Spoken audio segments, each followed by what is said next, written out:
Wheel car લઈ જ દઈ શીખે. એટલે 12માં થયો નપાસ. એટલે ઘરે આવીને પિતાને કે, બાપુજી તમારા માટે ખુશ ખબરી લાવ્યો છું કે. તેનો પપ્પા કે વળી એવી હું ખુશ ખબર? અરે પણ બહુ સારી ખુશખબરી તમારા માટે લાવ્યો છું કે. પપ્પા કે પણ બોલ તો ખરા. એ કે તમારે જે 4 વ્હીલ કાર ખરીદવાનો ખર્ચો કરવાનો હતો ને એ હવે નહીં કરવો પડે. એ ખર્ચો તમારે હવે નહીં કરવો પડે. મૂળ નપાસ થઈને આવેલો આ.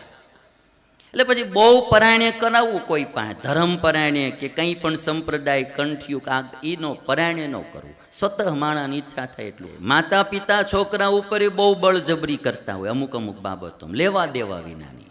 એટલે આવો કોઈ ક્યાંય ફોર્સ ન કરવો.